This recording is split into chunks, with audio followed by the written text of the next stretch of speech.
We are back on the roof. It's urbanamp. Niijii here. It is February 27th. And yeah, we had like a one night stand with that storm, didn't we? Yeah. Storm, I guess it's a little bit overstatement. So we're up here. It's pretty much clear sky. It's clear sky, I would say, yeah. We're just admiring these anvil-looking thunderheads in the distance. It's like a series of them. Yeah. And it sort of really illustrates the idea of horizon and perspective. You know, you can draw a real good perspective line down through them. The distance over the plain. Like I said, these clouds look more natural. There's no straight lines on them.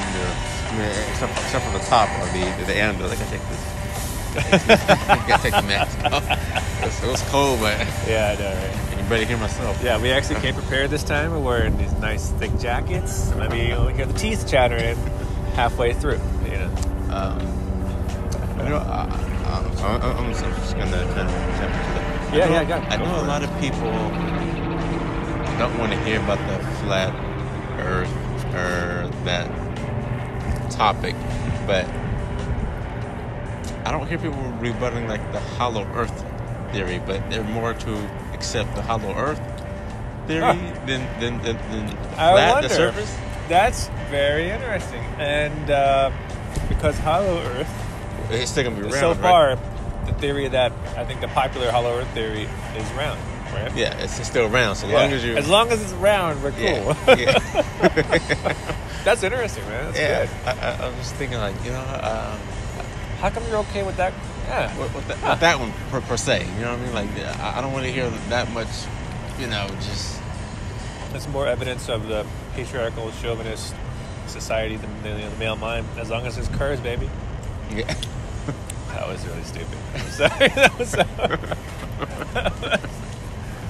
those curves, man. Gotta have curves, I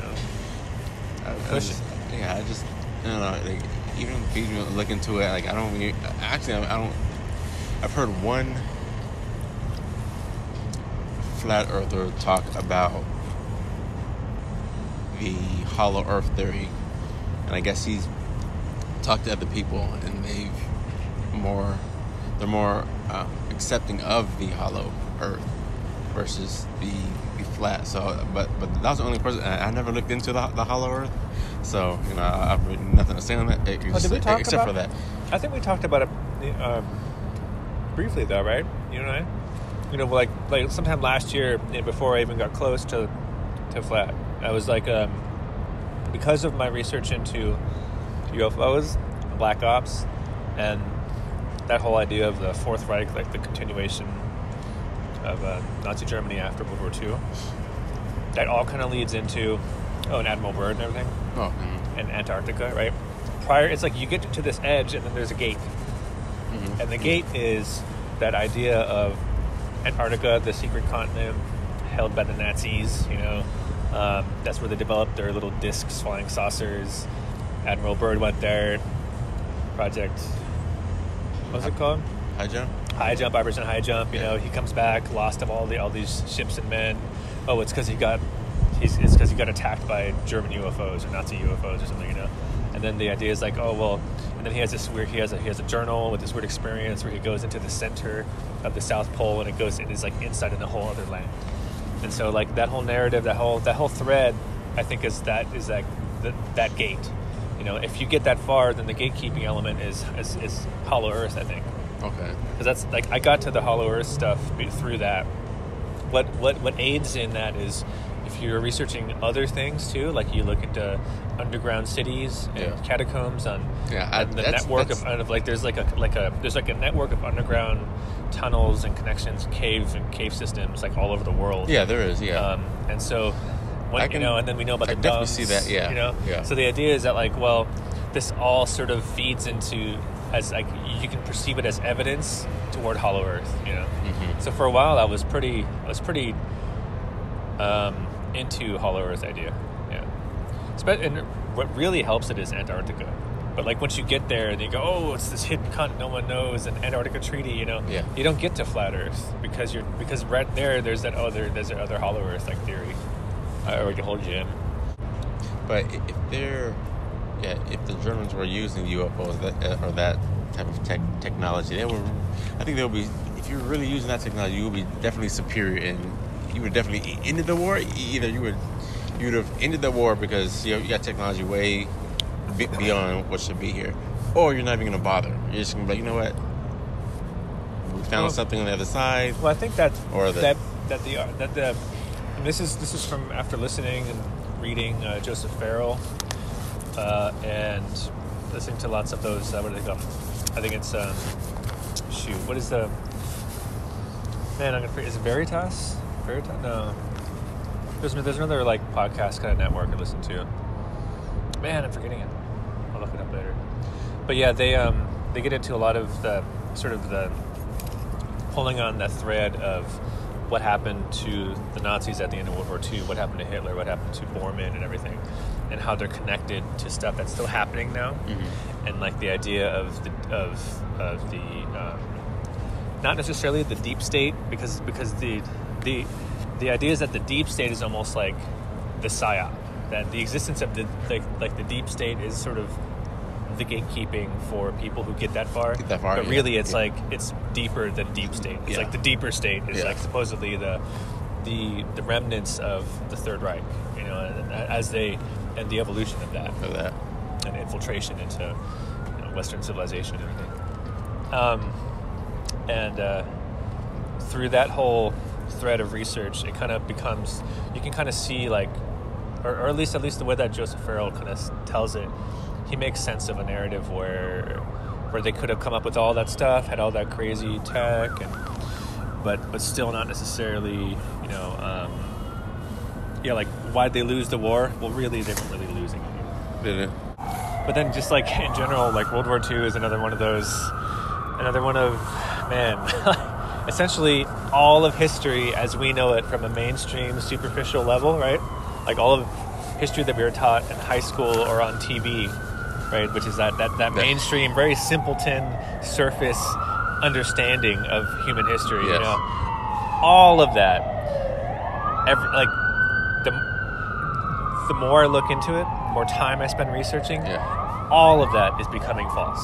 Yeah. Like there's almost like nothing that is actually as was taught, or like nothing, like no narratives that are fed to us through mainstream means, and through public education or mainstream media. There's almost not a single narrative that's like actually true. Like almost everything so far, like every time I look into something else, it's like, oh, that's also false. Yeah. Or not, I mean, by false I don't mean like it never happened, but there's just the narrative we were fed is not it. It's not it. Well, it's like, I mean, so everything is in a way, everything is a lie. Everything is fraudulent. Sorry. Yeah, no. I just, I mean, you're right, and I mean, it's going to be told that way as far as for indoctrination and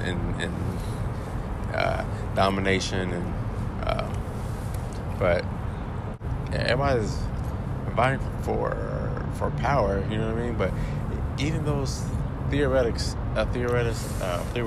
physicists, when they're basing their careers on theories and hypotheses and stuff. And I was watching another, it was just the science channel just to see what they're feeding, and the whole program was just CG. I looked at it, and it was like, oh, okay, see, that's CG, that's CG, this is CG, that's CG. He discovered that this was actually like this. And it's like CG clip, right? Yeah, it's just CG, and then he received this grant, got tenureship, and now he definitely thinks this is how it is. Yeah, every no shit. Image they were saying, there was not a single live evidence, like image. No, everything was it was CG. Yeah, it was. I mean, you see, it's like no, it's hard to stomach it, but that was like it's hard to stomach it when you're willing to, like, when you're someone who thinks, when you're someone who has the audacity to, to pursue things with intellect, but you know what I'm saying? It's like, unless you're just like a sheeple and you're like, oh, well, someone figured it out. I'm sure someone figured it out. So just tell me, Yeah. If you're like, I mean, like, you have to have sort of a confidence, and like I said, like you have to be kind of audacious to be like, really? Prove it. Or like, show me why. Rather than just, here's my head, I screwed it open, fill it with stuff. Fill it. Yeah. Please fill it. Yeah. Just take the time and do it. Like I said, a little bit of research now. It's not even just apply your critical thinking skills. Look we at know that there's no research. And then just critical thinking. I don't know. I mean, it like there wouldn't be such a prevalence of popular ideas and theories among mainstream folk that like are totally not proven.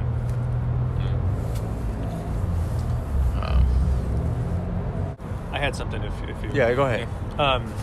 So... That's the blimp again. That's the blimp. Oh, the blimp's back? Yeah. I see. I think... No. Oh, that one. Yeah. I saw a blimp today near the house. I was like, oh, look at the giant UFO. Oh, it's a blimp.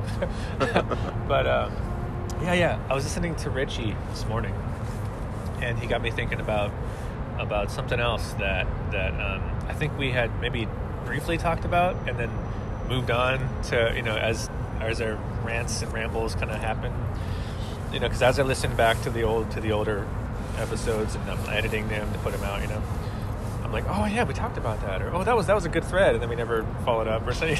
Okay. Yes. So anyway, he mentioned, he was talking this morning about the TV.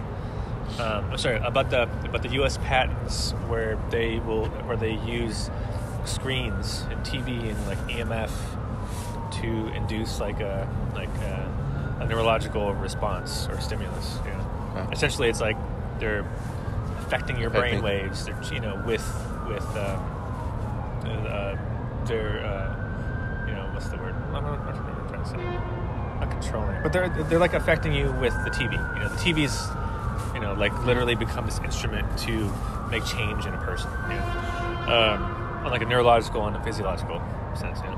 And that just like he kind of describes this idea of isn't it sort of suspect how before everything was antenna and then it got forced into digital cable became the new norm, and there was like an actual state-driven changeover into digital FCC control and all that. And it's funny because I remember that. I remember thinking that it just sort of felt like strange. And this was before I was awake to this stuff. And I was just saying, it just felt very like, why are they doing this? Like, they must be gaining something, right? Why would they do this? I don't know. I didn't think anything further of it. But anyway, it's going off tonight. Jeez. Yeah. And how? So then, okay. So there's a forced change to digital, and then there's all these. There's the existence of all these patents where they were going to use TV and programming and stuff to like affect change in you and to control you, mind control and everything, and then now there's 5G happening now, right? Yeah. So I'm sorry, I'm kind of distracted because all these freaking sirens. My point was that, that was interesting that there was a change, there was a push into digital and those patents, and that would almost suggest that sort of the plan was to control you with cable TV, But then I'm thinking, well, but that got like subverted or something, right? Because then came high-speed broadband internet, and the possibility of streaming video content onto your computer, Okay.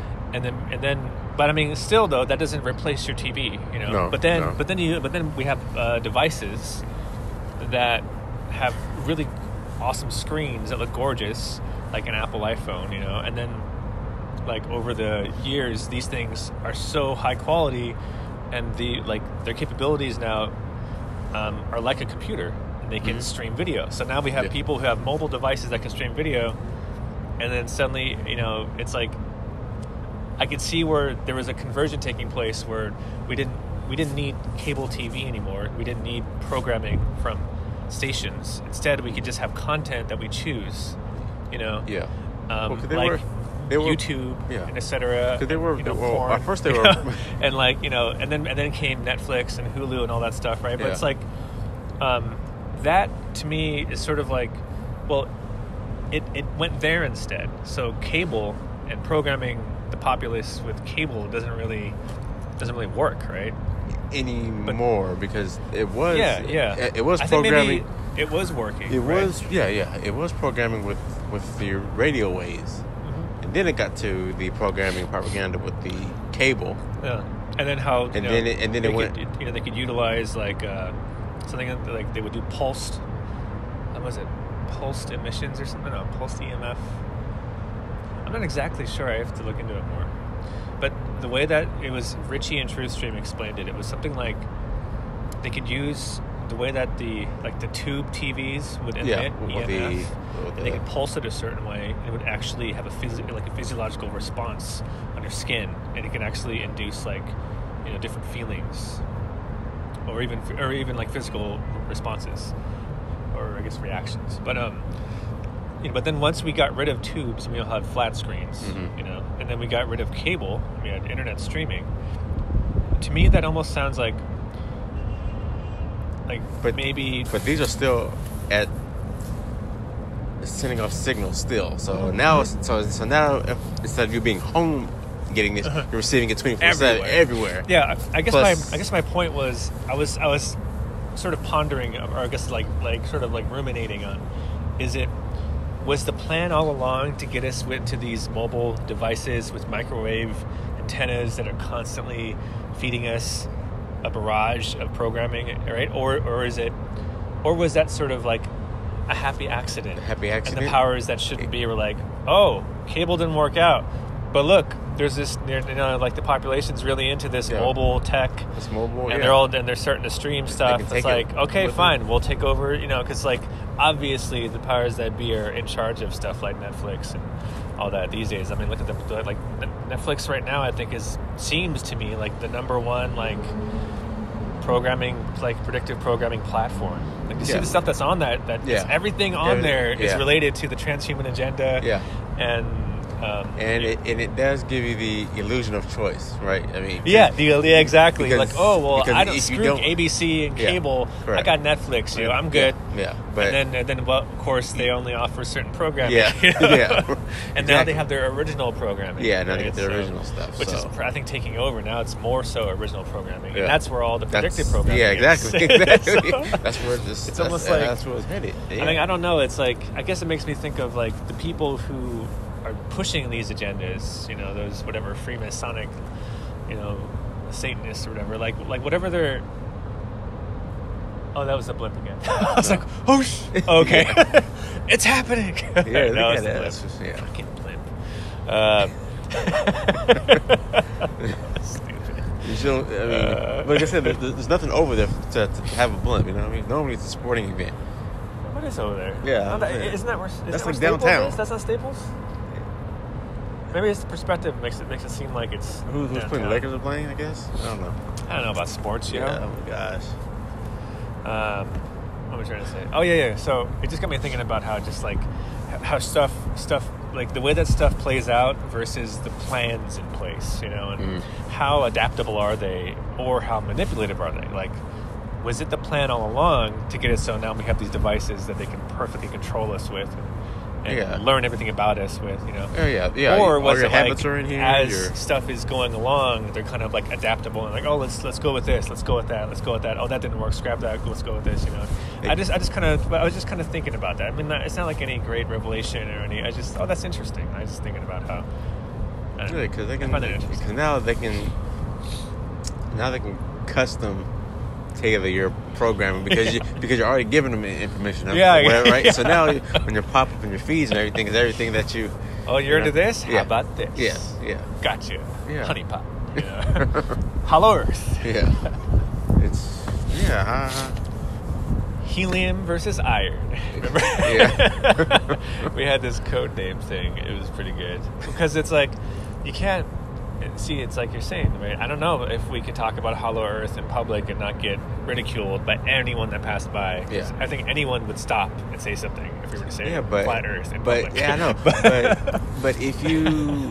But hollow Earth, maybe not. But if you ask anybody, like, how do you know the Earth is round? They're just going to say NASA and photos like that. Like, it's called Google Earth. Yeah. It's called Google Earth. Correct. Okay, right? But how do you know the Earth is round without NASA? Yeah. Without Google, NASA. without state-controlled media?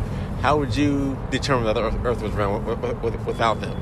Right? I mean, just from your observations and experiments that you do or see. I mean... Niijii. Somebody figured it out, yo. Yeah. Okay, I'm sure somebody's done calculations and somebody did a bunch of math, okay?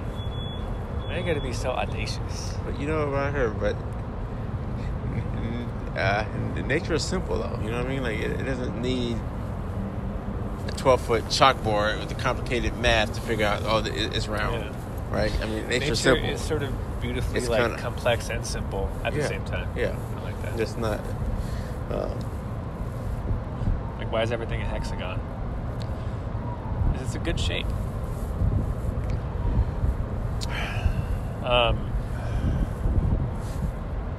Shoot, was there something else? I guess not. Well, so in the vein of the whole, like, there's all these topics that I'm finding that we kind of hit on and then we never come back to. I would like to actually do some follow-up at some point. Let's pick a topic on the next time. We'll just follow up on it. Yeah, I mean, that'll obviously involve, like, more planning and research and stuff. But like, we get into these random rants that I think have some gems that I'd like to kind of examine that a little further. Also, we need to get V-Rod back on. Okay, yeah. You want to? And I think we should set that up. Yeah. Okay. And then we also got to get my other buddy on there too. Yeah. I think that. Yeah. Anyway, that's it for today. Sure. Rooftop Ramble out. Urbanamp out. Niijii's out.